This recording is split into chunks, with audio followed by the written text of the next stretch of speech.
ènìyàn ìbá máa yin Olúwa fún oore rẹ̀ àti fún iṣẹ́ ìyanu rẹ̀ lórí àwa ẹ̀dá. A dúpẹ́ lọ́wọ́ Ọlọ́run Olódùmarè, ọba tó fún wa ní oore ọ̀fẹ́ gẹ́gẹ́ bí alààyè ọkàn lónìí láti tún wá sórí àkọ́tún ètò àwọn kérúbù lórí Facebook ní àṣálẹ́ òní.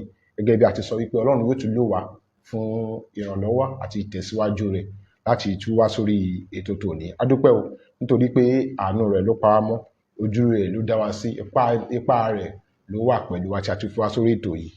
Evangelist Michael Adébọ̀wálé Adéoyè lórúkọ tèmi, ọmọ bàbá ládùúrà ní Kọ̀tún bàbá ìjọ lórí rédíò. Ohun ẹni tí ń kígbe ní ìjọ ayé, ẹ̀tún ọ̀nà Olúwa ṣe. Mo tún kí ń káàbọ̀ lẹ́ẹ̀kan sí lórúkọ Jésù. Ìràpadà, ìdùnnú, ìgbéga tí ètò tòní yóò mú wa, Ọlọ́run alààyè yóò fi fún ayé wa.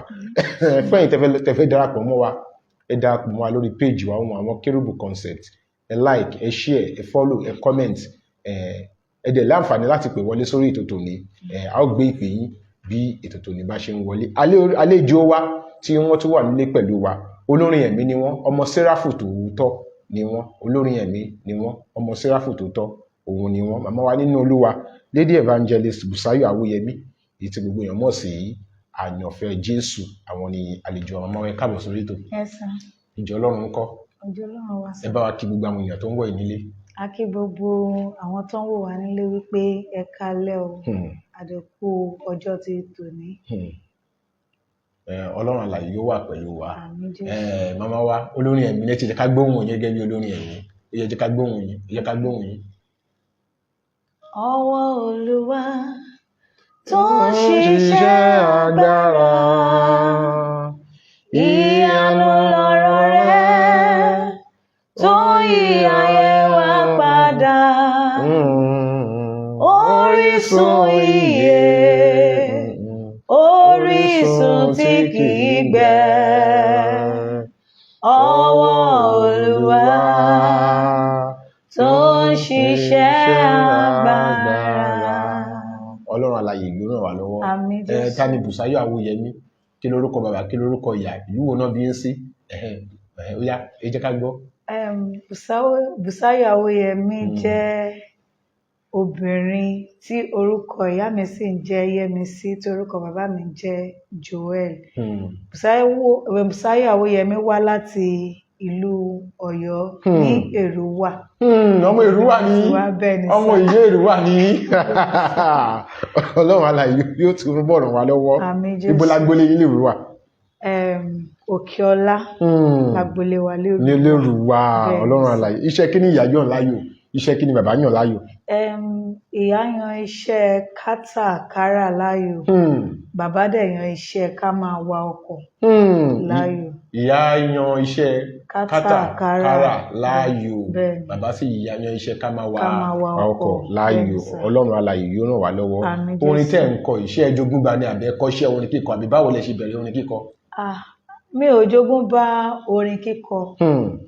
Àti kékeré ni mo ti máa ń kọrin. Bí ọmọ ọdún méje ni ìyá tó bí mi lọ́mọ ti fi wá sínú ẹgbẹ́ akọrin. Nínú ìjọ? Bẹ́ẹ̀ ni. Nígbà yẹn kékèké ni wá tó bóyá bíi 10 nínú sẹ́ẹ̀tì wa ń gbà yẹn. Tó bá fẹ́ ṣe àjọ̀dún èwe, àwa ni a máa kọrin ní ọdún náà lọ́hùn. So láti bẹ̀rẹ̀ ni a ti bẹ̀rẹ̀ kékèké tàbí dé ibi tá a dé dúró lónìí. Láti bẹ̀rẹ̀ lẹ ti bẹ̀rẹ̀ díẹ̀díẹ̀ títí dé ibi tẹ́ fi tẹ́ dé dúró lónìí. Má fẹ́ béèrè ìbéèrè kan. Nígbà tẹ́yin fẹ́ yàn láti máa kọrin ẹ̀mí, nígbà tẹ́yin yàn pé ẹ fẹ́ yàn láti máa kọrin ẹ̀mí, kí ló tó dé pé gospel music lẹ́yìn yàn pé yìí fẹ́ máa kọ? Gẹ́gẹ́ bí mo sọ tẹ́lẹ̀, ó ti already fi wá sí ibi tí ó yẹ ká wà. Ipa yẹn ni èmi túbọ̀ ń tẹ̀lé. Torí ìyá ò sọ fún wa pé a nínú ilé wa gan a kì í gbọ́ bí hip hop àbí nǹkan bẹ́ẹ̀ yẹn. Àfọ̀ní Jésù yìí náà ni. Jésù yìí náà ni. Jésù yìí náà ni o. Jésù yìí náà ni. So òun la máa ń sábà kọ jù nínú ilé. Nínú ilé. So ibẹ̀ ni inspiration ti ń wá wípé èmi náà tiẹ̀ fẹ́ darapọ̀ mọ́ àwọn tó ń forin gbé Ọlọ́run lárugẹ tó dẹ̀ tó fi ń pe èrò wá sínú ọkọ̀ ìgbàlà mímọ́ yìí. Pé ẹ̀yin náà fẹ́ darapọ̀ mọ́ àwọn tó ń forin gbé Ọlọ́run lárugẹ tó sì ń pe àwọn ènìyàn wá sínú ọkọ̀ ìgbàlà mímọ́ yìí. Ẹ jẹ́ kí n wá mú ìbéèrè wá. Kí ni àwọn nǹkan tó máa ń fún yín ní ìmísí? Ṣé ọ̀pẹ́ lómi àní tó ń bá mu mi ẹlòmíà ní òun lálà, ẹlòmíà sọ pé òun ríran. Ẹ ṣàlàyé ní kíkún ní o. Kí ni àwọn nǹkan tó máa ń fún yín ní ìmísí láti kọrin? Àwọn nǹkan tó máa ń fún mi ní ìmísí, àkọ́kọ́ nínú rẹ̀ òun ni ọ̀rọ̀ Ọlọ́run. Kí n tó lè sọ pé mo fẹ́ compose àbí mo fẹ́ ṣe anything, màá ti rí nínú àkọsílẹ̀ kí n tó lè sọ. Torí olórin kan tí mo compose nípa ní Isaiah 60 verse 1, arise shine for the light has come, mo fi ṣe composition jáde. So Bíbélì ó máa ń fún mi ní ìmísí. Ẹlẹ́ẹ̀kejì òun tún ni ìwé orin mi. Tí bá gbé ìwé orin, mo tún máa ń ní ìmísí láti ara bẹ̀. Torí tí bá ti ń kọ, the spirit ó máa wá sínú ọkàn mi, ó máa wá sínú àyà mi, tó jẹ́ pé èmi gan máa mọ̀ wípé I'm not in this world again, I'm in spirit. So ìyẹn náà tún máa ń fún mi ní ìmísí. Àti ẹlẹ́ẹ̀kẹta, ohun tí mò ń là kọjá ní àkókò yẹn, ó tún máa ń fún mi ní ìmísí láti kọ orin jáde. Ohun tẹ́ ń là kọjá ní àkókò yẹn ó máa ń fún yín ní ìmísí láti kọrin jáde. Ọlọ́run alààyè yóò túbọ̀ ràn wá lọ́wọ́. Ojú òsì ní tì wá, àánú Ọlọ́run ọ̀gá ògo á wà pẹ̀lú wa. Ẹ jẹ́ kí n mú ìbéèrè yìí wá màmá wa. Á ti wá tó ọdún mélòó tí ẹ ti ń kọrin ẹ̀mí báyìí? Tí mo ti kọ orin, a bẹ̀rẹ̀ láti 7 years. So tá bá ṣí gbogbo ìgbà yẹn títí dìsìn, ó ti pẹ́ o. Bẹ́ẹ̀ ni sà. But officially wípé Àyànfẹ́ Olúwa Gospel Band, tí mo dá Àyànfẹ́ Olúwa Gospel Band sílẹ̀, kò tí jù láti 2018 títí dìsìn bí ọdún 4 nìyẹn. Ṣùgbọ́n láti ìgbà tí mo ti ń kọrin, láti ọdún 7 ni mo ti ń kọ orin. Láti bí ọdún 7 lẹ ti ń kọ orin. Ọlọ́run alààyè á ràn wá lọ́wọ́. Àyànfẹ́ Olúwa, kí ló mú orúkọ yìí wá?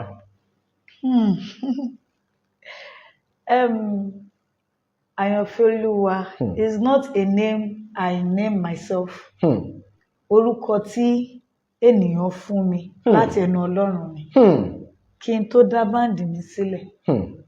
Nígbà tí mo tún wá dá sílẹ̀ again, tí mo tún wá lọ pé òkè o, ṣé Bùsáyọ̀ Awóyẹmí màá tún máa jẹ́ tó bá a fẹ́ pe Bùsáyọ̀ Awóyẹmí jáde o, Lady Evangelist Bùsáyọ̀ Awóyẹmí. Ṣé kò ní sí orúkọ kan tó tiẹ̀ máa tó tún máa jẹ́ orúkọ báwọn ọmọ ìfẹ́ sọ?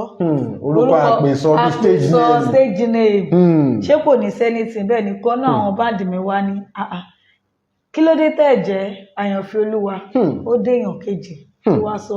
Ẹlẹ́ẹ̀kẹta ni mo tún wá rí lójú àlá téèyàn kan wá tún pè mí wípé Àyànfẹ́ Olúwa, Àyànfẹ́ Olúwa. Nígbà yẹn mo wá mọ̀ pé lóòótọ́ Àyànfẹ́ Olúwa ni màmá jẹ́. Pé ẹ̀rí lójú àlá téèyàn kan ń pè yín ní Àyànfẹ́ Olúwa. Nígbà yẹn tó lẹ́ gbàgbé pé Àyànfẹ́ Olúwa ni ó máa jẹ́. Ọlọ́run alààyè ó ràn wá lọ́wọ́. Àwọn ẹ̀kọ́ pàtàkì wo ni orin kíkọ ti kọ́ yín? Ẹ mú àwọn onírìnàjò yẹn lórí kíkún. Pé nígbà mo bẹ̀rẹ̀ orin, mo kọ́ àwọn ẹ̀kọ́ báyìí, mo kọ́ àwọn ẹ̀kọ́ báyìí, mo kọ́ àwọn ẹ̀kọ́ báyìí. Nígbà tí mo bẹ̀rẹ̀ orin, ẹ̀kọ́ tó pọ̀ ló kọ́ mi. Because ẹ jókòó dáadáa. The thing is that nígbà tí mo bẹ̀rẹ̀ orin, mo jẹ́ èèyàn kan tó láìkì àti máa jáde, kó jáde kó wọṣọ tó ṣínralẹ̀. Ṣùgbọ́n nígbà tí mo bẹ̀rẹ̀ orin, mo rí pé ohun ayé àbáyé lọ. Mo nílò láti pera mi wá sínú ọkọ̀ ìgbàlà yí padà wípé gbogbo àwọn nǹkan báyìí mi ò nílò ẹ̀. Tí bá tiẹ̀ fẹ́ wọṣọ gan, ó gbọ́dọ̀ jẹ́ ìwọ̀ntúnwọ̀nsì. So àwọn ẹ̀kọ́ kan tó kọ́ mi nìyẹn. Ó dẹ̀ tún kọ́ mi nígbà tí mo bẹ̀rẹ̀ orin wípé kéèyàn jẹ́ onírẹ̀lẹ̀. Torí èèyàn ò mọ̀rọ̀ èèyàn téèyàn fẹ́ pàdé. Èèyàn máa lọ sí fún ministration nígbà míì. Èèyàn nímọ̀ pé ẹni téèyàn kọ̀ kọjá téèyàn ò kí dáadáa, ó jẹ́yàn pàtàkì. So ó kọ́ wa wípé, ó kọ́ èmi wípé kí n jẹ́ onírẹ̀lẹ̀ nínú ohun gbogbo tí ó dẹ̀ yẹ pé òun ni mo dẹ̀ ń tọ̀. Tí mo sọ pé mo jẹ́ ẹni pípé o, àmọ́ mo ń gbìyànjú agbára mi láti máa ṣe kíni, láti jẹ́ onírẹ̀lẹ̀ ni. Ó dẹ̀ tún kọ́ mi wípé tí bá jáde kò ń ṣe gbogbo outing ni báwo mo fẹ́ sọ, pé kéèyàn máa ṣe ìgbéraga so humble yẹn náà ṣètú ni kí pé kéèyàn rẹ ara èèyàn sílẹ̀ bẹ́ẹ̀ ni sà. ó kọ́ yín láwọn ẹ̀kọ́ yẹn pé kéèyàn pé tẹ́tẹ̀lẹ̀ jẹ́ èèyàn kan tó máa ń wọṣẹ́ tó máa ń ṣe rálẹ̀ ṣùgbọ́n nígbà tẹ́ bẹ̀rẹ̀ sí ní kọ orin òun lè àwò wípé ó ya àwọn nǹkan yìí àfi kéèyàn kó wà wú ẹ̀ bọlẹ̀ ọlọ́run alààyè á ràn wá lọ́wọ́ 08165537283 ní nọ́mbà tí ẹ ní àǹfààní láti pèsè gbẹ́tò yìí ṣe ń lọ lọ́wọ́lọ́wọ́ a máa gbé ìpè yín nọ́mbà tí ẹ ní àǹfààní láti pèsè nìyẹn 08165537283 nọ́mbà tí ẹ ní àǹfààní láti pèsè nìyẹn ẹ sọ ìrírí kan tí ẹ ò lè gbàgbé láti ìgbà tí ẹ ti bẹ̀rẹ̀ sí ní kọrin pé ìrírí yìí o mi ò lè gbàgbé ẹ sọ fún wa ká gbọ́ ìrírí pé mi ò lè gbàgbé o ìrírí ẹ sọ fún wa ká gbọ́. ìrírí tí mi ò lè gbàgbé láti ìgbà tí mo ti bẹ̀rẹ̀ sí máa kọrin tó dẹ̀ ṣe ń gba omijé lójú mi di sáà tí àkókò yìí òun ni ìgbà tí mo fẹ́ ṣe concert my first concert ní 2021 tí mọ́mísí mi tí wọ́n dáhùn pẹ̀lú stroke so ó jẹ́ ohun tó bà mí lọ́kàn jẹ́ tó yẹ pé níjọ́ concert yẹn ó gba omijé lójú mi gbogbo àwọn tí wọ́n wá gba àwọn guest artists gbogbo àwọn kí ni mo fẹ́ pa àwọn èèyàn tó wáyé mi sí àwọn dignitaries tó wáyé mi sí gbogbo wọn ló gba omijé lójú wọn torí kò ń ṣe nǹkan tí mo rò pé ó lè ṣẹlẹ̀ sí mi ní táìmù yẹn àmọ́ nígbà tó ṣẹlẹ̀ ó gbomijé lójú mi ní tòótọ́ ṣùgbọ́n mo fi ògo fún Ọlọ́run. Gbomijé lójú yín lóòótọ́ ṣùgbọ́n ẹ fi ògo fún Ọlọ́run Ọlọ́run náà ni gbogbo ògo máa máa jẹ́ tirẹ̀. Ẹ jẹ́ ká mú orin ẹ̀mí wá láàrin ìṣẹ́jú díẹ̀ láti fi dátọ́ mi lórí ètò ohun àwọn kérúbù lórí Facebook. Ẹ ṣé púpọ̀ ń pẹ́ wá pẹ̀lú wa.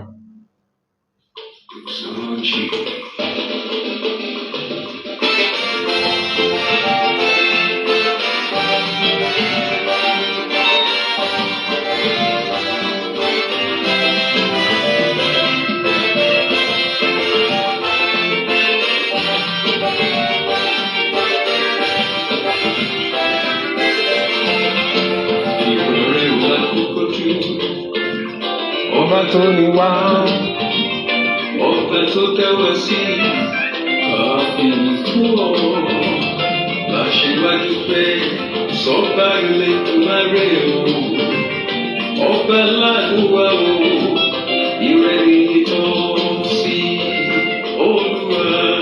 Olúwa òun wáyé wọ́n rí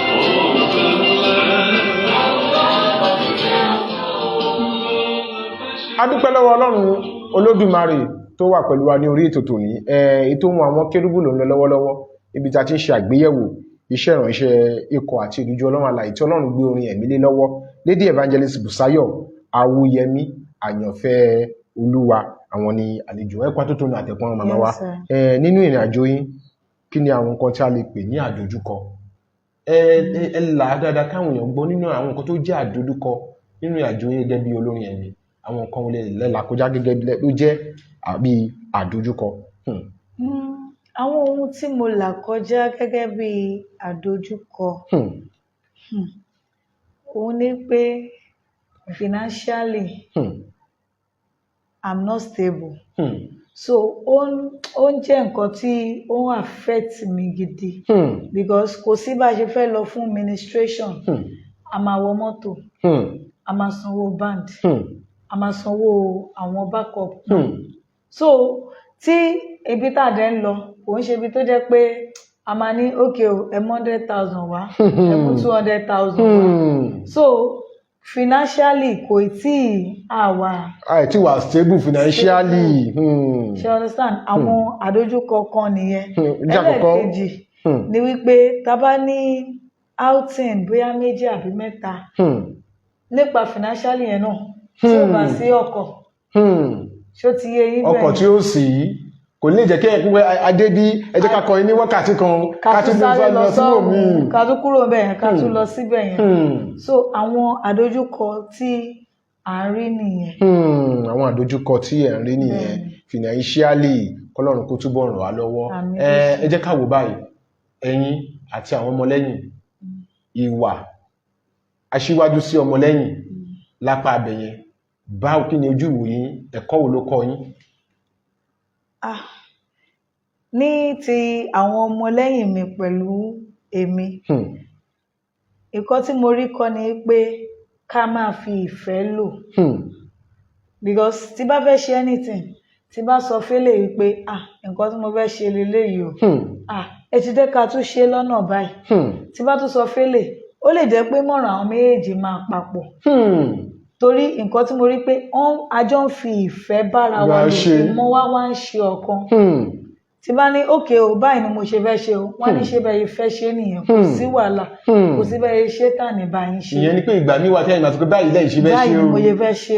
nígbà tẹ́yìn sọ pé báyìí lẹ́yìn ṣe fẹ́ ṣe yẹn kí ló fà tẹ́yìn ṣe máa sọ bẹ́ẹ̀. tí bá wò wípé òkè tó bá ti mú báyìí tó ti mú báyìí bóyá àìdí àwọn kò bá tẹ̀ mo dẹ̀ wò pé kíní yìí tá bá ṣe báyìí ó máa wà òkè tí mo dẹ̀ rí pé ibi táwọn ń gbé mi lọ kò ń ṣe ẹ wá bí a ṣe fẹ́ ṣe lélẹ̀ wọ́n dẹ̀ máa gbà sí mi lẹ́nu pé ṣe bíbẹ́ ibẹ̀ ṣe ní kò sí wàhálà tí ò dẹ̀ ní sí àríyànjiyàn pé àṣebọ́gà ni ó ń ṣọ̀gá lórí wa torí tí kíní ẹ̀ bá wá padà yọrí sí eré wọn ní ọlọ́run dẹ̀ ló ní pé ká tẹ̀lé ọ̀gá wa ọlọ́run alàyè àrùn iṣẹ́ ìrànṣẹ́ yín lọ́wọ́ Lady Evangelist Bùsáyọ̀ Awúyẹmí àyànfẹ́ olúwa ní àlejò wa nínú ilé bí ẹ̀yin èèyàn fẹ́ pè sórí ètò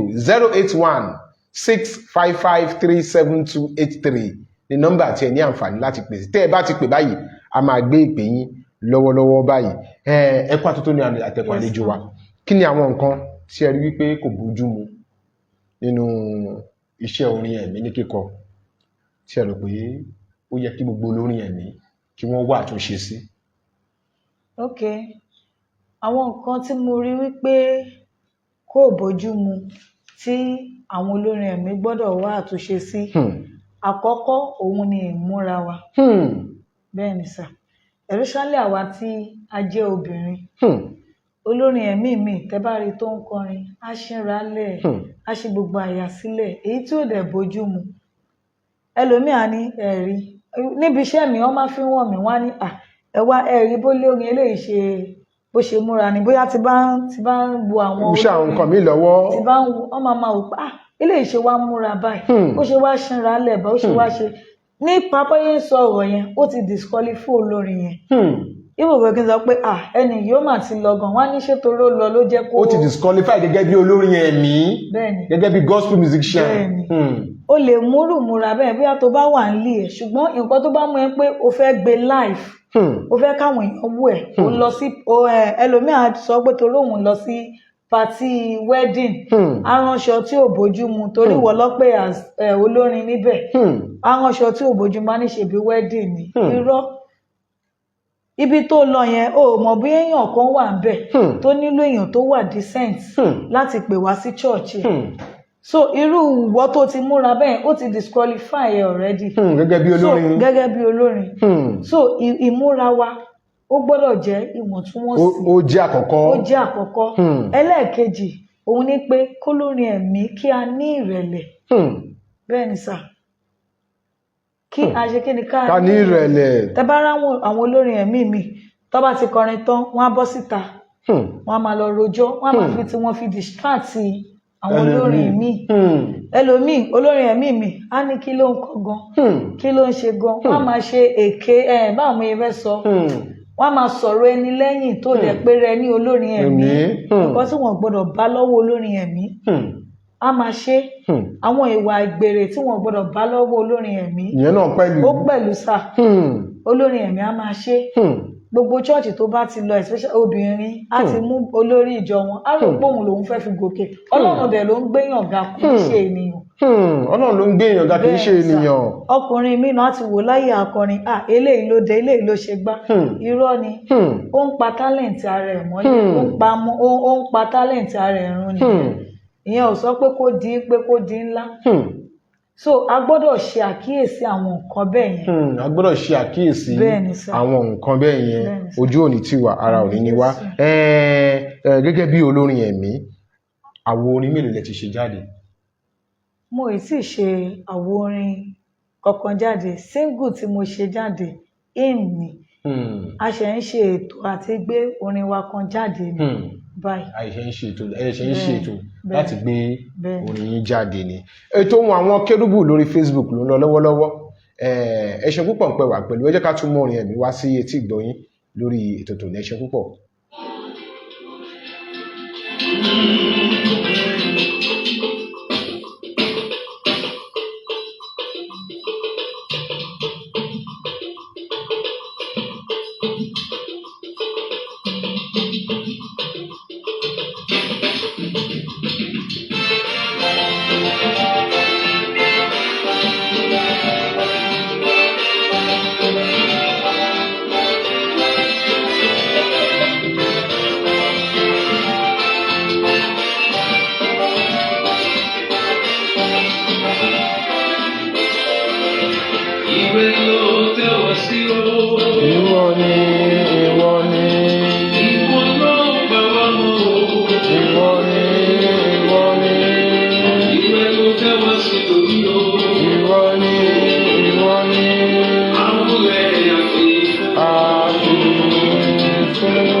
Adúpẹ́ lọ́wọ́ Ọlọ́run lórí ètò tòní.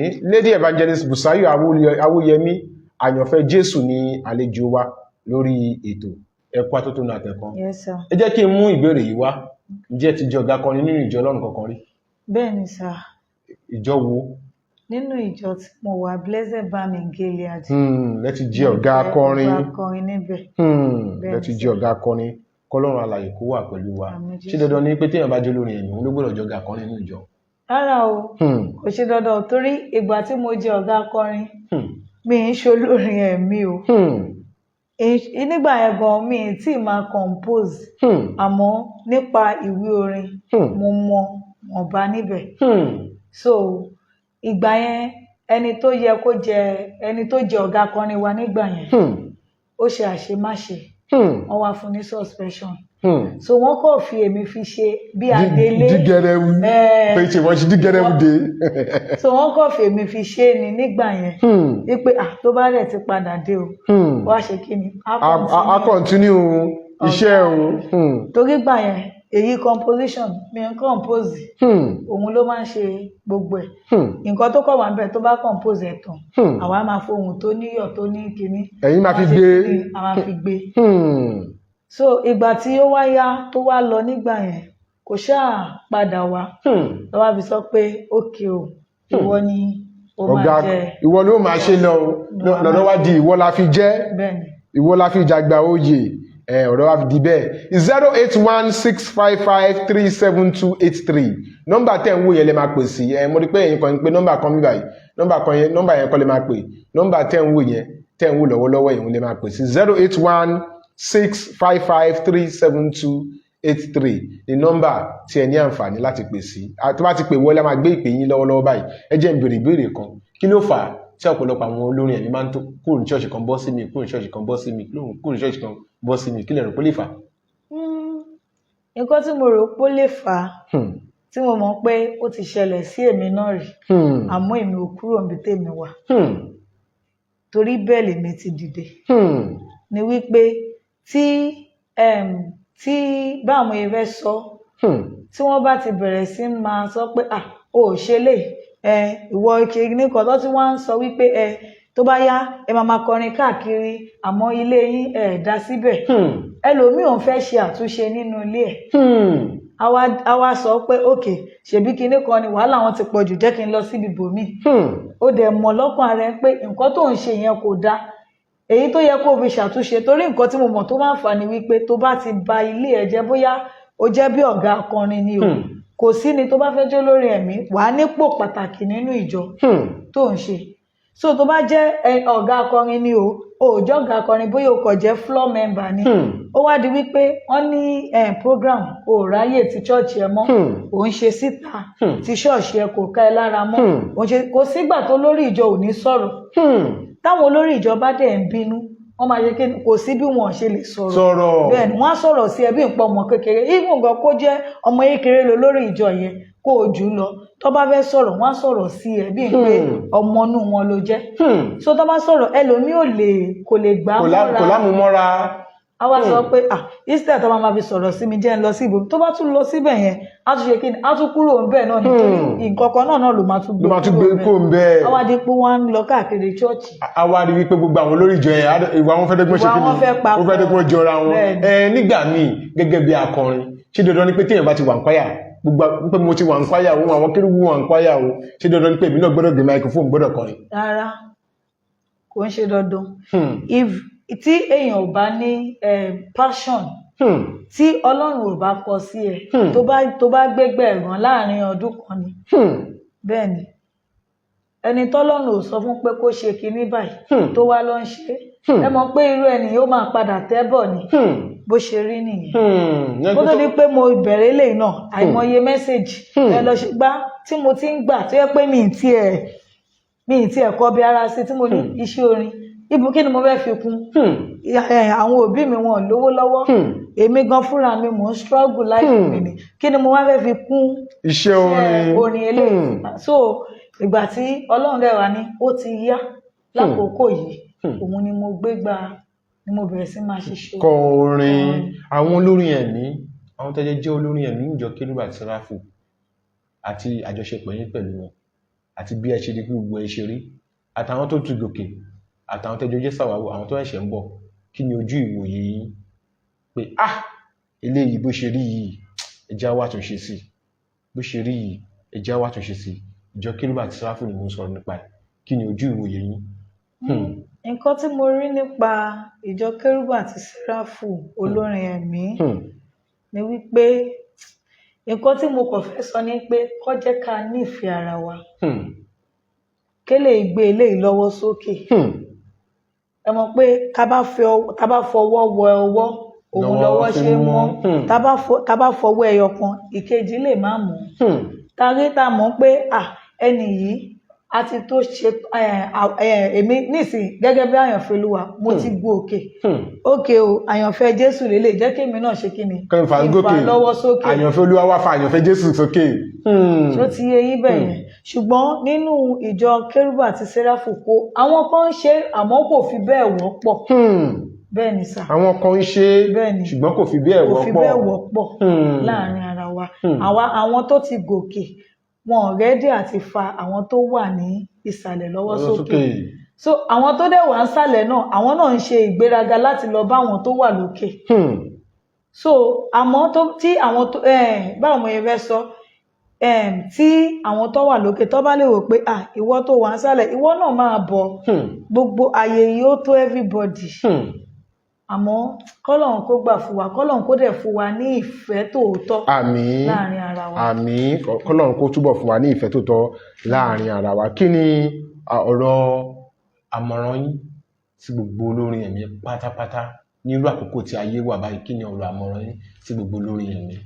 àmọ̀ràn mi sí gbogbo àwọn olórin ẹ̀mí ni wípé kí a túbọ̀ máa forin ẹ̀mí fi bọ́ àwọn ènìyàn tí kì í ṣe orin ayé torí nìsí orin ayé ló pọ̀ jù ká má parọ́ fúnra wa orin ayé ló pọ̀ jù àmọ́ kí a padà lọ sí bí àwọn bàbá wa ṣe ń ṣe tó jẹ́ pé orin wọn dẹ̀ ṣe ń wà di òní olóògbé yìí ká padà lọ síbẹ̀ ká lọ wá orísun orin yẹn rí kò yọ èmi náà sílẹ̀ kí gbogbo wa ká ṣe kí ni ká padà ká lọ wá ẹ̀mí yẹn ká lọ padà ká wá orin ẹ̀mí yẹn rí orin tí ń pe ni wá sínú ọkọ̀ ìgbàlà kì í ṣe orin tí àwọn èèyàn gbọ́ tí wọ́n sọ pé kí lẹni yìí gan kọ àwọn orin tó ń tú ayé ẹni ṣe àwọn orin tó ń jẹ́ kí ìrònú pìwàdà kó wá òun ni kí a ṣe kí ni kí a máa kọ́ àwọn ènìyàn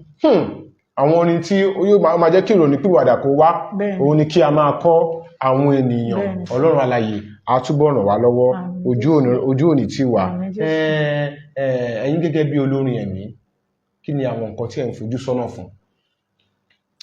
Tí mo ń fojú sọ́nà fún gẹ́gẹ́ bí olórin ẹ̀mí pé èmi náà wò pé tó bá tẹ̀ máa fi dìgbà báyìí ká ti dé ìpele báyìí, mo ń pè tó máa fi dìgbà báyìí ká ti dé ìpele báyìí.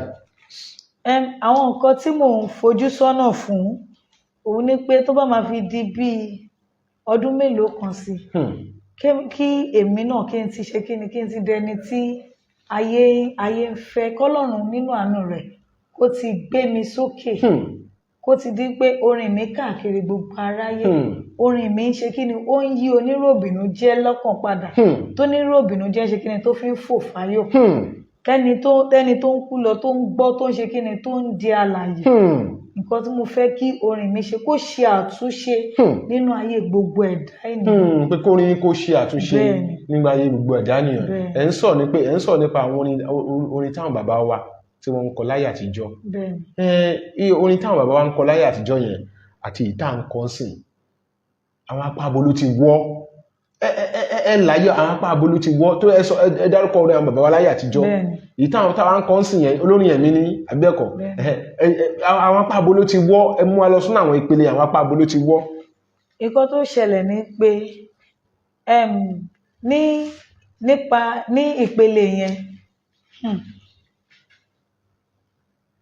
ní ìpele yẹn ibi tó ti wọ́ ni wípé ní ayé àwọn bàbá wa kò sí ìlú pákànleke. Kò sí ìlú pákànleke. Bẹ́ẹ̀ni. Gbogbo nǹkan tí wọ́n ń ṣe ló ní wọ́ọ́rọ́wọ́ ni. Ní ìsìn tẹ́ bá lọ program tẹ́ ẹ̀ bá kọ nǹkan tó fẹ́ wọn ò ní jó, tẹ́ ẹ̀ bá lù nǹkan tó fẹ́ gbọ́ wọn ò ní ṣe kí ni wọn ò ní jó. So ìlànà yẹn ni most gospel artists là ń tẹ̀lé. Ìlànà pákànleke yẹn gangan ni. So ẹ understand? Okay, orin jáde normally ó yẹ ká lu normal ìlú sí, àmọ́ àwọn èèyàn wọ́n fẹ́ wípé kí kọ́ gbọ́ àlùjó káwọn jó kí wọ́n faraya, àmọ́ tẹ́ bá lọ sí program àfi tẹ́ bá lọ sí bóyá bí ìṣòro ẹmọrú ìṣòro bẹ́ẹ̀ bóyá wọ́n ń ṣe orí òkè ṣó ti yé yín, àmọ́ ẹ wá lọ sí praise night ẹ wá lọ ń kọrin Jésù yóò jọba àráyé ẹ̀yọ̀, wọn ò ní dá yín lò. Àwọn láyé ìgbà yẹn tí ẹ bá ń kọ́ wọ́n á máa ṣe kí ni wọ́n á máa kọ́ tẹ̀lé yín ni torí pé wọ́n mọ ìtumọ̀ orin tí wọ́n kọ yẹn. So lóde òní àwọn èèyàn ò mọ ìtumọ̀ orin tí àwọn gospel artists tó ń kọ jáde. Nǹkan tí gospel artists tó fi ń yà nìyẹn pé ṣe bí nǹkan tẹ́ wọ́n fẹ́ gba eléyìí ẹ jẹ́ kí n bọ́ síbí. Bẹ́ẹ̀ni sá. So nǹkan tí mo rí. Àbí kó wá débi ṣóyè kó máa lọ́kọ́ fìgbà yẹ mí Ọlọ́run fìgbà yẹ mí. Yẹn ni pé nǹkan tí ayé fẹ́ ohun táyé ń fẹ́ òun là ń gbélé wọn lọ́wọ́ kọ́lọ́run alààyè kó túbọ̀ ràn wá lọ́wọ́. Ìlú pákàleke tẹ́ fi sí yẹn ṣé olórin ló jẹ̀bi ni? Ṣé pé àbí olórin ni onílù wà àbò onílù? Ṣé olórin ni ò fẹ́ gbọ́ ni àbò onílù ni ò fẹ́ gbà? Ẹ mú àwọn onírìn àjò yẹn. Ìyẹn ó dìpù gan torí àwọn kan tó dìbò sí yẹn náà ní kẹ́ ẹ ṣàlàyé. Ọwọ́ àwọn méjèèjì náà ló wà. Ẹ mọ̀ pé ìgbà míì wà ókè búrò èmi nìsín nígbà kan mo ti nírú experience yẹn rí. Olórin onílù kan tí mo nígbà kan tí bá dé outing a ti máa rí àzò wípé nǹkan tá fẹ́ lọ ṣe lélẹ̀. Nígbà tí bá débẹ̀ mo kọrin aláwọ̀kọ́ ẹlẹ́ẹ̀kejì ẹlẹ́ẹ̀kẹta a bá máa gbé mi sáré a máa gbé mi fò. a máa gbé yín sáré. So mi ní tí bá wò báyìí ó lè ti gbójú sọ́hùn a sì mọ̀ pé òun ti ṣe mi tábà tún délé tábà tún correct tó bá tún yá á tún ṣe the same thing. The funny thing is that ìgbà tó bá wá lù yẹn èrò máa wá rọ́ sí ọ̀dọ̀ ẹ̀ because unlike nǹkan tó ń lù fún wọn èmi tí mo dẹ̀ ń kọrin mi ì nífẹ̀ẹ́ sí nǹkan tó ń lù ṣó ti yé yín bẹ́ẹ̀. So kíní yẹn mostly kò ń ṣe ọwọ́ olórin ló máa wá, ìgbà míì máa wá lọ́wọ́ onílù, ìgbà míì dẹ̀ wá ní ó lè jẹ́ olórin ló decide pé okay o orin tí mo fẹ́ kọ ni àlùjọ tí mo fẹ́ kẹ́ lù sí lélẹ̀ so bó ṣe rí nìyẹn. Ohun tí mo fẹ́ kọ́ nìyí àlùjọ tí mo fẹ́ kẹ́ lù sí nìyí Ọlọ́run alààyè á ràn wá lọ́wọ́. Màmá wa ó yá ẹ kọrin ẹ̀yin gẹ́gẹ́ bí olórin ẹ̀ ó yá ẹ gbóhùn sókè fún ká gbọ́ ó yá ẹ gbóhùn sókè ẹ̀yin ó máa kọrin ìyẹn máa tẹ jìtá ó yá. Okay sir.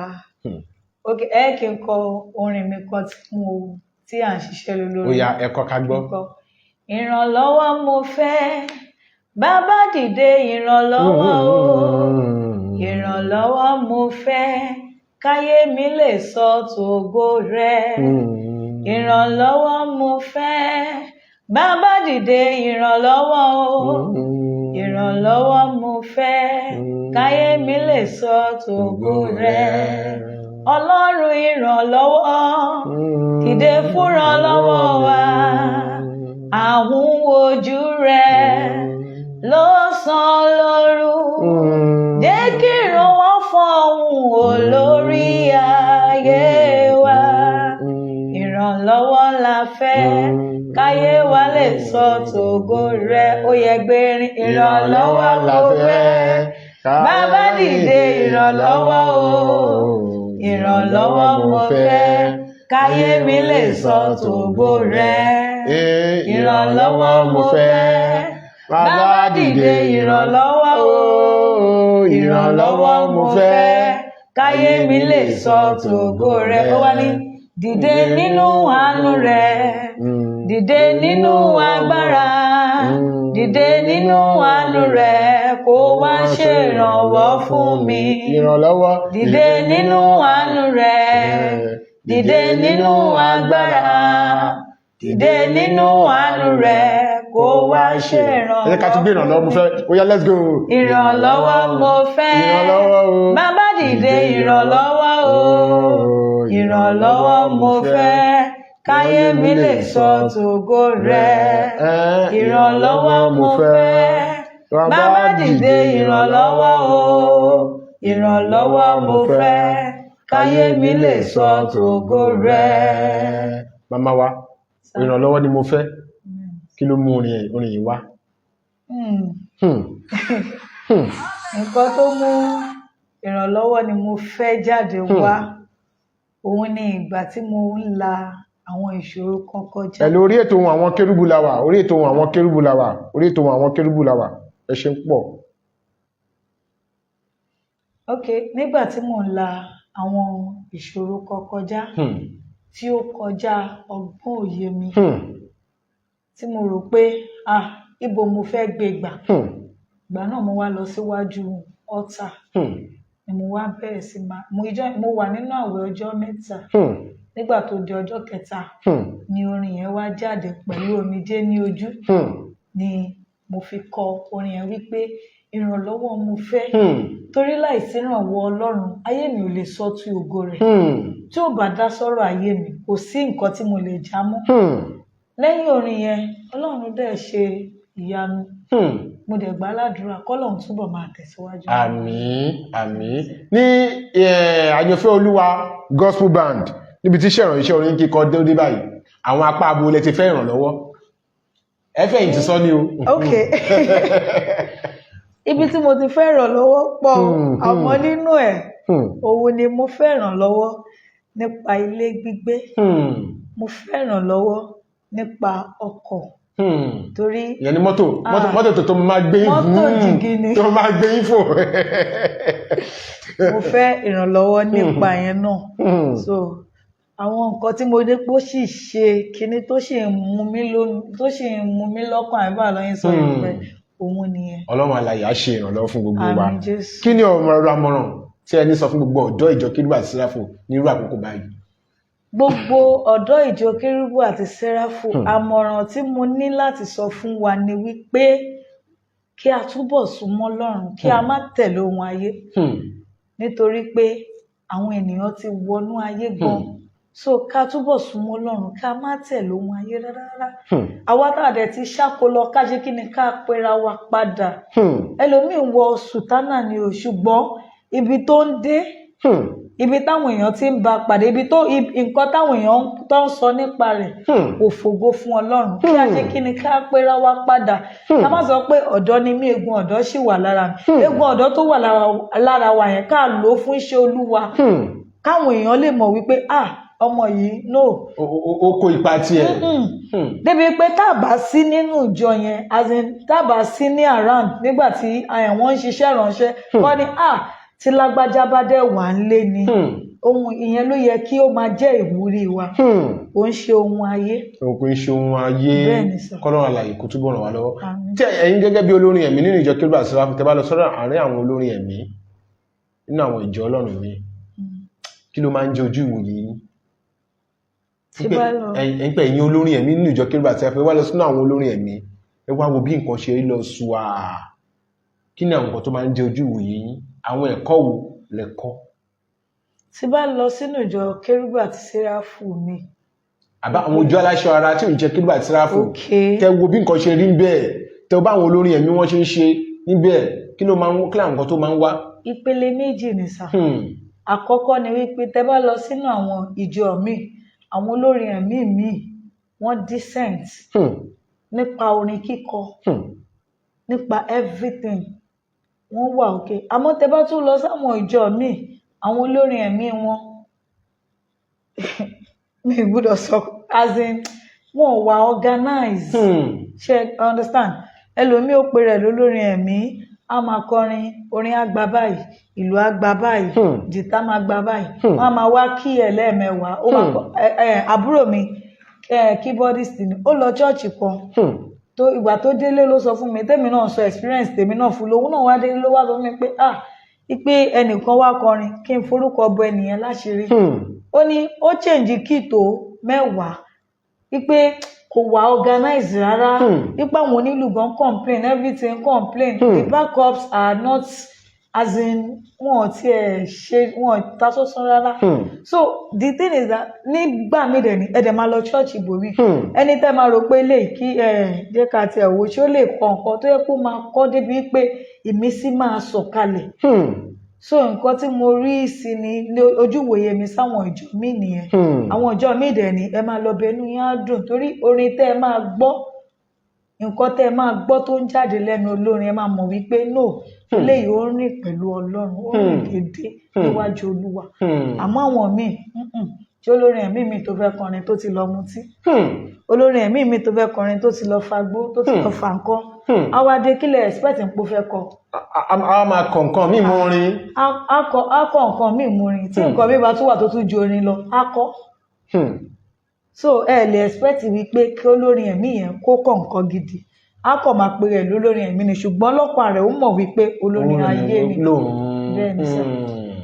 Ọlọ́run alàyà tó bọ̀ ràn wá lọ́wọ́ olórin ìjọ tó ń lọ pẹ̀lú discipline nínú ìjọ tí a wà àti àwọn akọrin kí lẹ rò pé apá abolú ẹ káwọ̀ ọ̀dọ̀ fèsì báwo ló ṣe yẹ kó rí ẹ wo bí discipline ṣe rí nínú ìjọ Ọlọ́run lónìí pàápàá àwọn ọ̀dọ́ ṣe rò pé láti inú iṣẹ́ ìránṣẹ́ ìjọ lẹ́tọ̀ pé iṣẹ́ ìránṣẹ́ ń ti dìde discipline ìjọ Ọlọ́run àwọn ọ̀dọ́ pẹ̀lú àwọn olórin kí láwọn nǹkan wo ló yẹ ká mú ṣe.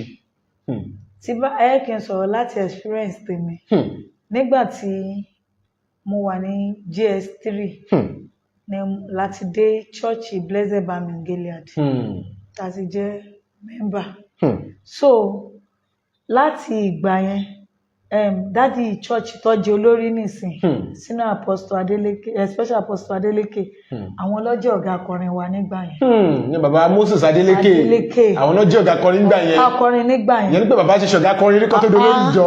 ó ti ṣọ̀gá akọrin dáadáa so àwọn ni wọ́n jẹ́ ọ̀gá akọrin ní ìgbà yẹn nígbà yẹn tí rehearsal wa is 5 o'clock ẹni tó jẹ́ CM wa tó ṣe dádì Moses Adeleke wọ́n ń ṣiṣẹ́ ní Ìkẹjà láti Ìkẹjà dádì ti máa wà round for that rehearsal so ẹni tó ń bọ̀ láti Ìkẹjà tó ti wà round before that 5 o'clock ìwọ tó wá ń gbé ládùúgbò wá fẹ́ pẹ́ dé understand nǹkan tó ń ṣẹlẹ̀ ń bẹ̀ so discipline wà because olórí wa on his own wọ́n lead by example so discipline wà kò dẹ̀ sí wípé dádì ẹ jọ̀ọ́ mi nílé wá rí àzá tó bá nílé wá rí àzá á jẹ́ pé bóyá ẹ̀kan láàrin ọdún ó gbọ́dọ̀ wá sí rí àzá ni ìwọ tó àwọn tó jẹ́ bí àgbàlagbà nínú wa tó ń tajà tó jẹ́ pé ó máa kiri ẹlòmíì kiri ẹlòmíì ní ṣọ́ọ̀bù tó ń tajà ó gbọ́dọ̀ wá sí rìhásà tó bá dẹ̀ ti pẹ́ tó bá ti di 5:05 tó ti bẹ̀rẹ̀ rìhásà tó pẹ́ dé wàá kúnlẹ̀ ni ó dìgbà tí olórí bá tó sọ fún ẹ wípé dìde àmọ́ láyé òde òní tó bá pe rìhásà ní 5 o'clock wọn ò ní dé ní 5 o'clock wọn á máa dé ní 6 ṣe mọ̀ pé ṣẹ́ mi ni ṣe mọ̀ pé gbá ni ọ̀gá mi ò tètè fi mí sílẹ̀. olùkọ́ tẹ̀ wọ́n pé bí èmi special ṣe gbọ́dọ̀ mọ̀ pé olórin ẹ̀mí lè ní fún pa àmọ́ nǹkan tó ń pè lórí ẹ̀mí awó tẹ́ gbọ́dọ̀ kúnlẹ̀ àwọn gbọ́dọ̀ dé ní time tó bá ń wà á. ẹ ti understand ẹ. so kò sí discipline yẹn tẹ́ bá dẹ̀ tún bá wọn wí àwọn òbí máa dìde wípé kí ló dé ẹ ṣe máa sọ̀rọ̀ sọ́mọ mi kò tiẹ̀ ṣàkọrin mọ́ ibẹ̀ ló ti ń wọ́ wá nígbà tí òbí tó bá ti dúró lẹ́yìn ọmọ wípé ẹ ṣe máa bọ́mọ wípé ẹ ṣe máa ṣègbè ṣe máa ṣàwó ó bẹ̀rẹ̀ sí máa ṣe kíni ó bẹ̀rẹ̀ sí máa wọ́ wá láti ibẹ̀ yẹn ó di wípé tó bá kú wá rí àzá náà ẹ jẹ́ má bá wí ìyá ẹ̀ máa sọ̀rọ̀ ẹ jẹ́ má fọwọ́ kàn ìyá ẹ̀ máa bínú irú ọmọ bẹ́ẹ̀ yẹn ẹ lè expect pé kó ní discipline tó bá jẹ́ anything torí láti lẹ̀ kò ní already ó tún bá dénú ìjọ tó tún yẹ kó tún kọ ìgbà míì wà mọ́mísí wa ò kí ń bá wa wí wọ́n máa fà wá lé olórí ìjọ lọ́wọ́ ni ọmọ yìí ṣe nǹkan tí ò dá báyìí fún mi ẹ gbà nǹkan tó bá wù yín kẹ́ ẹ ṣe sí wọ́n lè ṣe kí ni wọ́n á yí sẹ̀pọ̀ àwọn olóde òní òbí mélòó ló lè ṣerú ẹ̀ so ibi tí ìdí tí ò fi sí discipline mọ́ bíi ti ìgbà yẹn nìyẹn ní ayé ìgbà tọ̀dọ̀ ti wa a máa ń ṣe bible quiz débi wípé wọ́n lè gbé bóyá bíi Daniel 1 to the end fún wa láyé ìgbà tiwa àmọ́ láyé òde òsì tẹ́ bá gbé fún wọn wá ní ìṣèbọ́ ti kàwé wípé ìwé school àti kíní wọ́n ti lọ school látàárọ̀ ẹ tún gbé bible fún wọn kíní kan ṣó ti yé yín àfàwọn ìyá tó jẹ́ pé àtàwọn bàbá tó jẹ́ pé Ọlọ́run fi sí wọn lọ́kàn láti lè ṣe kíni láti tọ́ ọmọ wọn sí ipa ọ̀nà òtítọ́ nìkan lẹ máa rí pa àwọn ọmọ wọn ṣe kíni lọ́sẹ̀ ń dúró nínú ìgbàgbọ́ yìí. Tẹ́bá wo most of CNS members most of them they are now CAC all those Aláṣọara church.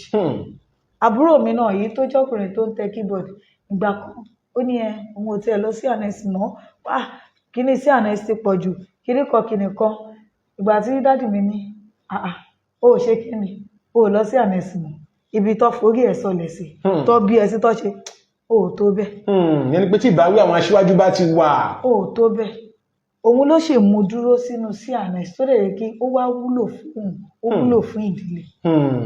àmọ́ nígbà yẹn tó lọ skul tó decide wípé òun ò ṣe sí àmẹ́sì mọ́ nígbà tó délé táwa náà wá wò níran pé ok ó ṣáàtì lóò ṣe sí àmẹ́sì mọ́ kò sí wàhálà ibi tó bá wùn ẹ́ kó o lọ. bó ṣe máa kúrò sí àmẹ́s nìyẹn ìyẹn nípa àwọn òbí kan wà tí àwọn òbí àti aṣọ́jú gbọ́dọ̀ máa fi àṣẹ nílẹ̀ wípé kò sí nǹkan tó ṣe kí ni tó jọ ẹ dárúkọ olórin 5 tí ẹ wò wípé pẹ̀lú irú ẹ̀bùn tí Ọlọ́run fún àwọn olórin yìí Ọlọ́run ó mú èmi kò fún èmi náà nírú ẹ̀bùn bẹ́ẹ̀ àbí àwọn olórin tí ẹ ń wò gẹ́gẹ́ bí aṣíwájú tàbí tí ẹ ń wò gẹ́gẹ́ bí àwòkọ́ṣe. alákọ̀ọ́kọ́ òun ni màmá mi Bísí Aláwìyé mò ń wò wọ́n gẹ́gẹ́ bí aṣíwájú because bí wọ́n ṣe ń kọrin káàkiri Aláṣọara tó wọn ò fi aṣọ funfun yìí sílẹ̀ wọ́n sì dúró ṣinṣin nínú ẹ̀ orin wọn dẹ̀ jẹ́ orin tó ń mú ìmísí wá bẹ́ẹ̀ ni sà ẹlẹ́ẹ̀kejì òun ni Ṣọlá Allyson màmá mi Ṣọlá Allyson she is a someone tó yẹ pé mo respect gidigidi nínú àwọn orin wọn bá máa ń fún mi ní ìmísí láti lè sọ pé orin yìí jẹ́ kémi náà gbé báyìí báwọn ṣe kọ́ ni jẹ́ kémi náà kọ tèmi báyìí ó máa ń fún mi ní ìmísí so ẹlẹ́ẹ̀kẹta òun ni màmá mi Tọ́pẹ́ Àlàbí mo gbé fáwọn náà mo máa ń rí ẹ̀kọ́ kọ́ lára àwọn orin tó máa ń kọ ẹ̀kọ́ gidi máa ń rí kọ́ lára ẹ̀kọ́ tó wúlò tó ṣe múlò bẹ́ẹ̀ ni mo máa ń rí kọ́ lára àwọn orin tó máa ń kọ ẹlẹ́ẹ̀kẹrin tí mo tún tí mo tún nífẹ̀ẹ́ sí òun ni ẹ̀gbọ́n mi Bídèmí Ọláọba. Wọ́n jẹ́ èèyàn kan tó yẹ pé mo nífẹ̀ẹ́ sí orin wọn gidi gan. Ọlọ́run alààyè á ràn wá lọ́wọ́.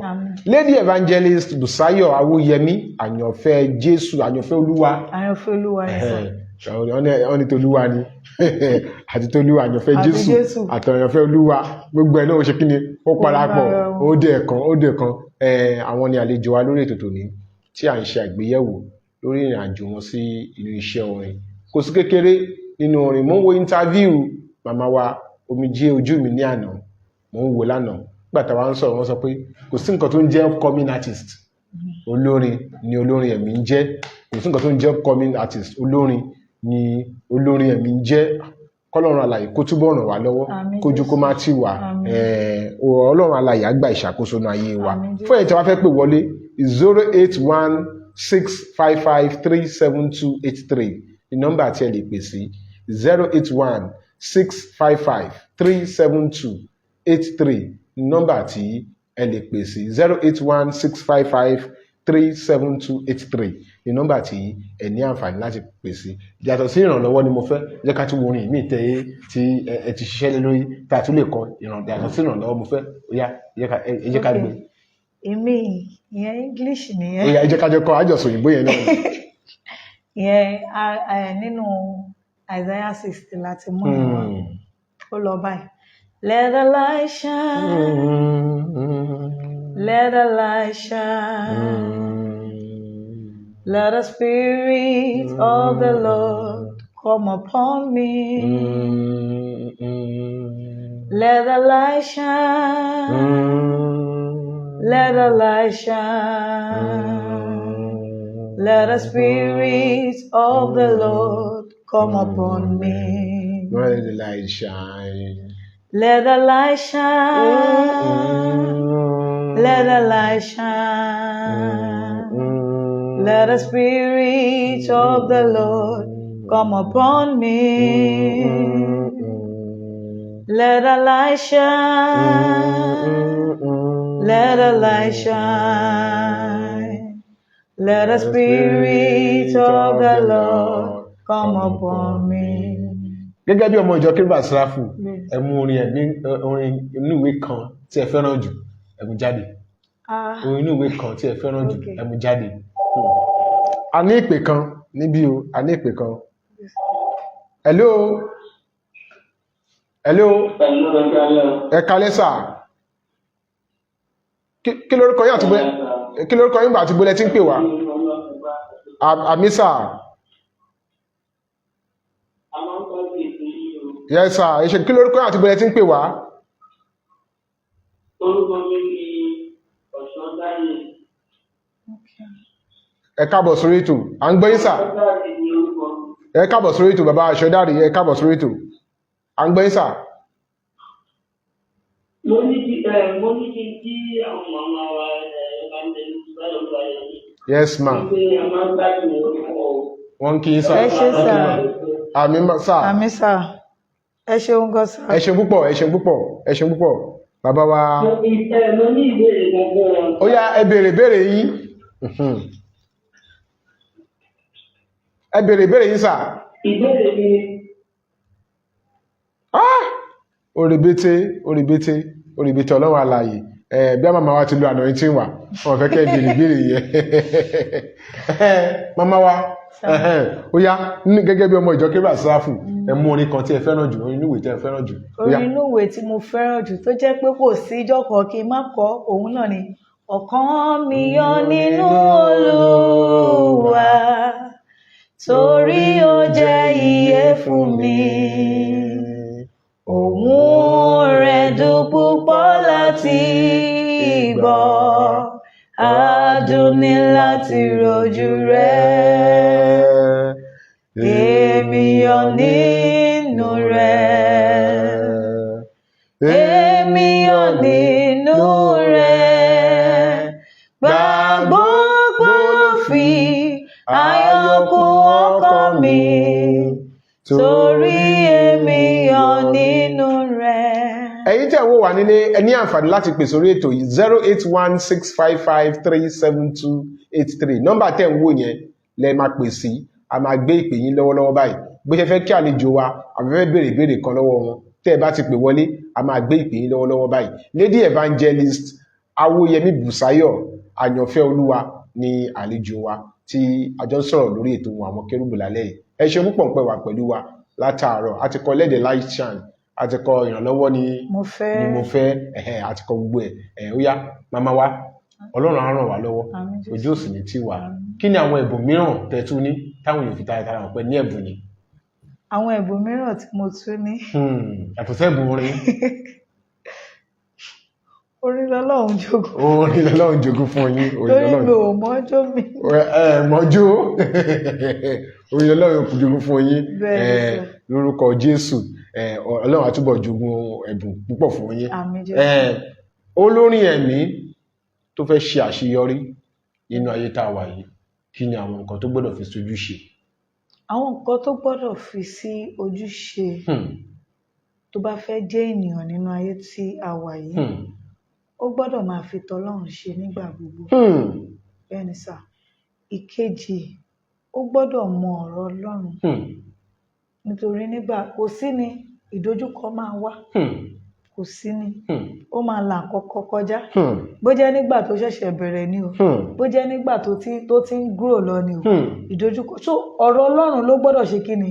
Ló gbọ́dọ̀ fi kojú ìdojúkọ yẹn. Bẹ́ẹ̀ ni sà.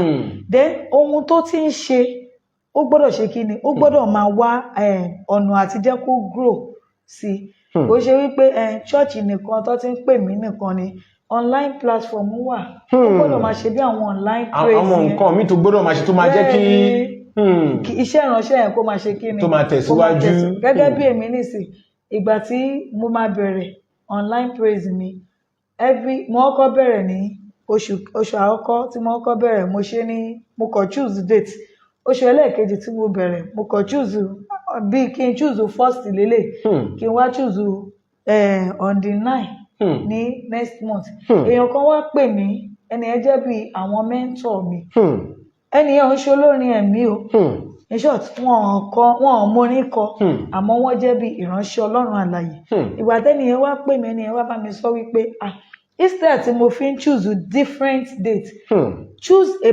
particular day bó jẹ́ every third Saturday ni o every fourth Sunday ni o every tí mo mọ̀ pé mo máa wà available láti máa ṣe so that àwọn èèyàn á lè ṣe kíni wọ́n á lè mọ̀ wọ́n máa darapọ̀ ni mo á fi choose every third Sunday of every month láti máa ṣe kíni láti máa kọrin online nípa ṣíṣe bẹ́ẹ̀ tẹ́lẹ̀ mi fi bẹ́ẹ̀ ní followers gbà tó yá hack account mo tún ṣe mi tí mo máa ṣe yẹn báyìí mo tún ní enough followers ni mo tún ní tí bá wá ṣe online kí n kọ́ ọ́ra ṣe bóyá bí 5 minutes people has already like it they share it they comment tí mi dẹ̀ ṣe tẹ́lẹ̀ tí mo dẹ̀ bẹ̀rẹ̀ sí máa ṣe so with that èèyàn tún ṣe kí ni ó ń grow sí ni kì í ṣe pé kí ọ̀rẹ́ jókòó pé mi ò ṣe album so irú ẹ̀ ó tún máa jẹ́ kó grow tó bá tún ní album tó ṣe ó níjọ́ kan tí mo correct one of my mentor bíi màmá náà lọ jẹ́ sí mi tí mo ń wò wọ́n lókè tí mo sọ fún wọn pé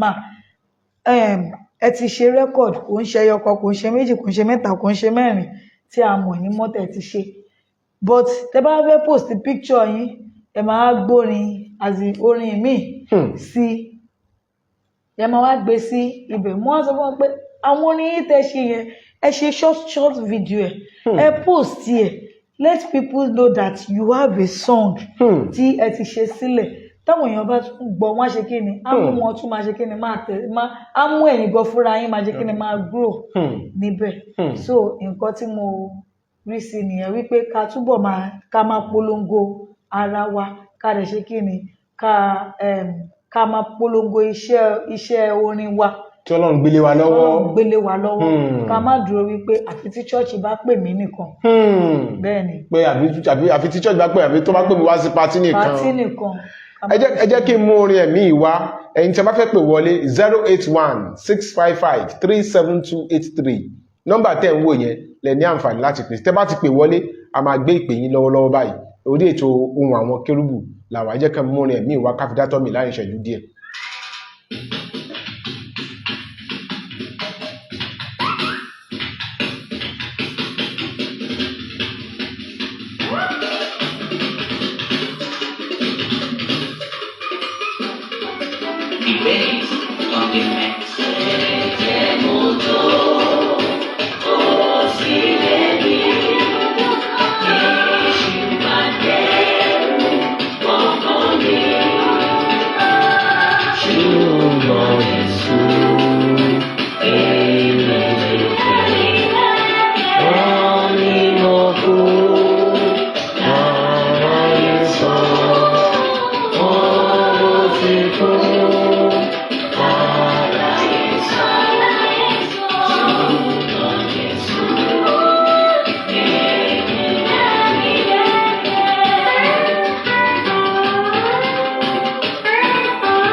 adúpẹ́ lọ́wọ́ Ọlọ́run fún orí ọ̀fẹ́ tó fún wa. Lady Evangelist Bùsáyọ̀ Awóyẹmí àyànfẹ́ Olúwa ní àlejò wa tí a jọ ń fọ̀rọ̀ wílọ̀ lórí ètò. Ẹ̀yin tẹ́ wá fẹ́ pè wọlé, a ní ìpè kan. Hello. Ẹ kálẹ́ o. Àwọn onínàmọ̀ràn tí mọ̀nàmọ̀nà lẹ́ẹ̀kan ibi tó pẹ̀lẹ́. Ó yá ẹ bèrè ìbéèrè, kí lórúkọ yín sà? Alàgbà Ọ̀ṣọ́dárì láti bó sà? Láti Èjìgbò. Ó yá ẹ dá sétò tó ń lọ lọ́wọ́lọ́wọ́, ẹ fẹ́ bèrè ìbéèrè kan lẹ́ẹ̀kan. Ìbéèrè tó bèrè lọ́wọ́ àwọn màmá wa níjẹba ṣe ojú Dayọ̀ Olúwa ní pé gẹ́gẹ́ bí olórin ẹ̀mí wípé tí ó tọ̀nà fún ẹgbẹ́ pẹ̀lú ní olórin ẹ̀mí tó máa lọ kọrin ní àwọn ilé ìgbafẹ́. Irú àwọn ilé ìgbafẹ́ pé kó máa lọ kọrin láwọn ilé ìgbafẹ́. Ó yá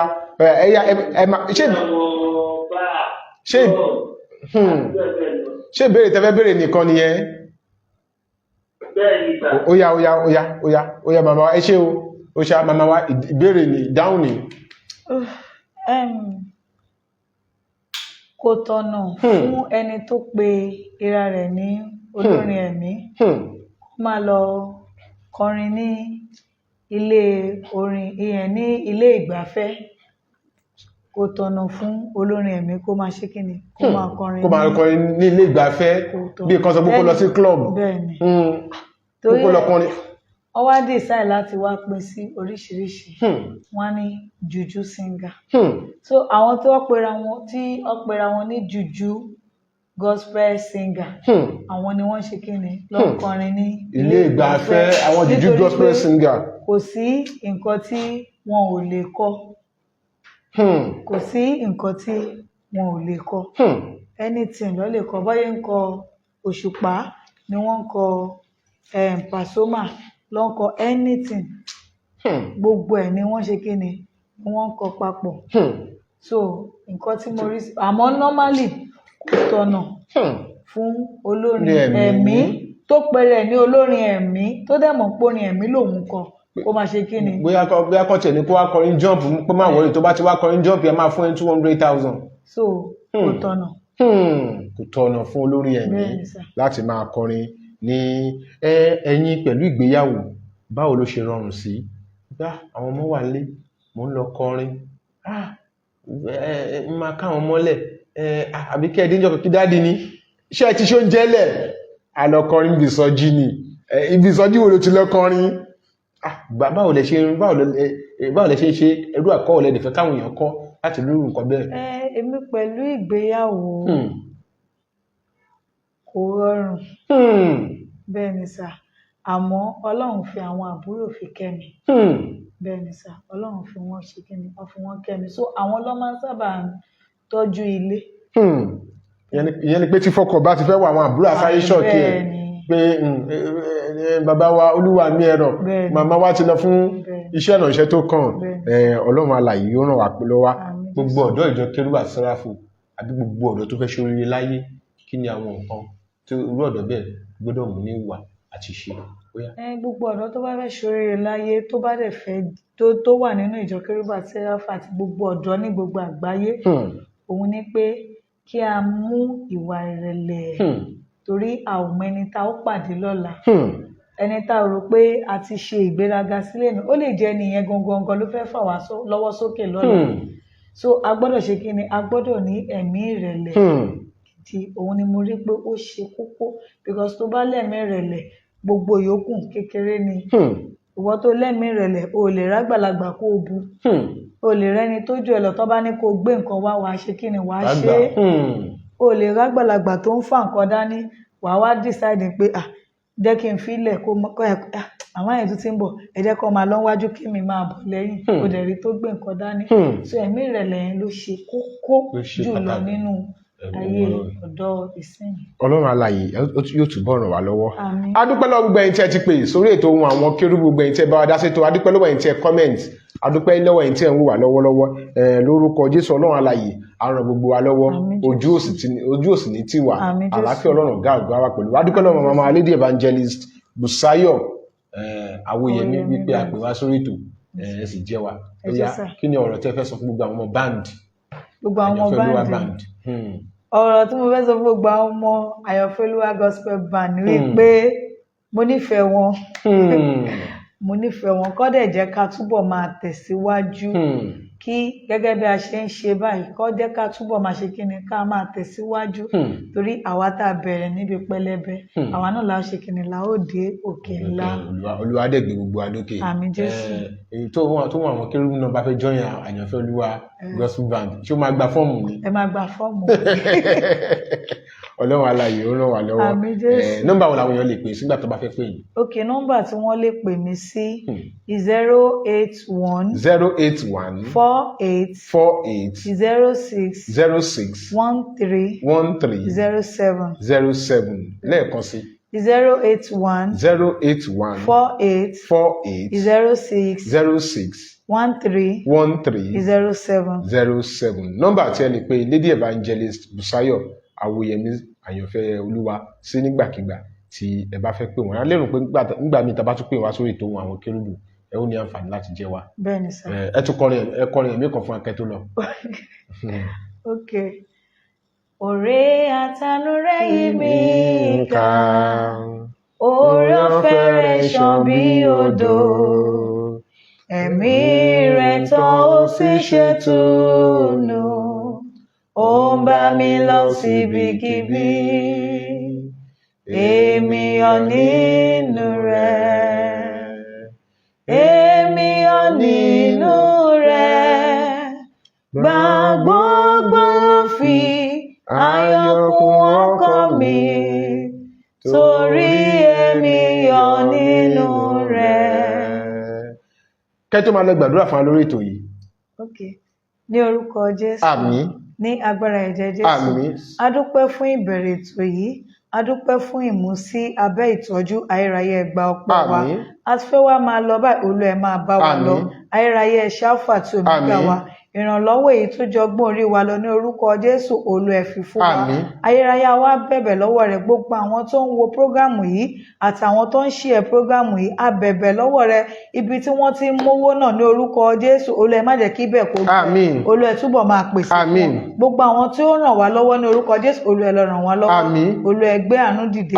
A dúpẹ́ pé ti gbọ́ o, níkẹyìn ohun gbogbo ẹ jẹ́ ká fìjọba ọ̀run ṣe jẹ Jésù Olúwa wa. Àmín, àmín, àmín lórúkọ Jésù.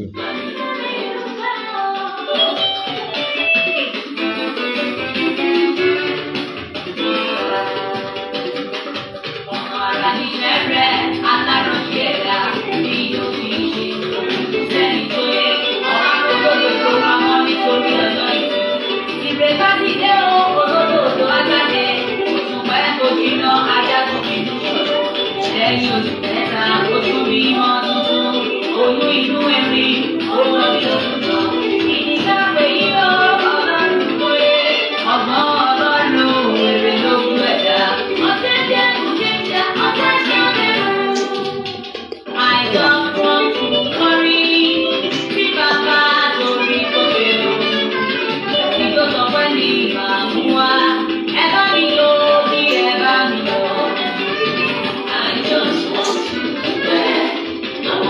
A dúpẹ́ lọ́wọ́ Ọlọ́run Olódùmarè fún àánú àtòjúre rẹ̀ fún ìpamọ́ àti ààbò rẹ̀ tó tún ràn wá lọ́wọ́ láti wá sórí ètò Ohùn Àwọn Kérúbù. A ó tún pàdé nígbà mìíràn lórí ètò yìí kí àlàáfíà Ọlọ́run alààyè ojúrere Ọlọ́run ọ̀gá ògo kó wà pẹ̀lú wa kí ààbò rẹ̀ kó pa wá mọ́. A ó ṣe àṣeyọrí o ìrànlọ́wọ́ rẹ̀ yóò sì pa wá mọ́ títí tí a ó fi pàdé ní ìgbà mìíràn lórí ètò yìí. Inú wa dùn ayọ̀ wa kún wípé a pè wá sórí ètò ẹ̀ sì jẹ́ wa. A nígbà gbogbo tá a bá tún pè nígbà mìíràn ẹ ó tún ní àǹfààní láti darapọ̀ mọ́ wa. Ẹ ṣe púpọ̀ pé ẹ darapọ̀ mọ́ lórí ètò yìí. Olúwa yóò ràn yín lọ́wọ́ yóò sì ti iṣẹ́ ìrànṣẹ́ yín lẹ́nu. A ó pàdé nígbà mìíràn lórí ètò Ohùn Àwọn Kérúbù lórí Facebook kí àánú Ọlọ́run gáàgó kó wà pẹ̀lú wa. Shalom, shalom.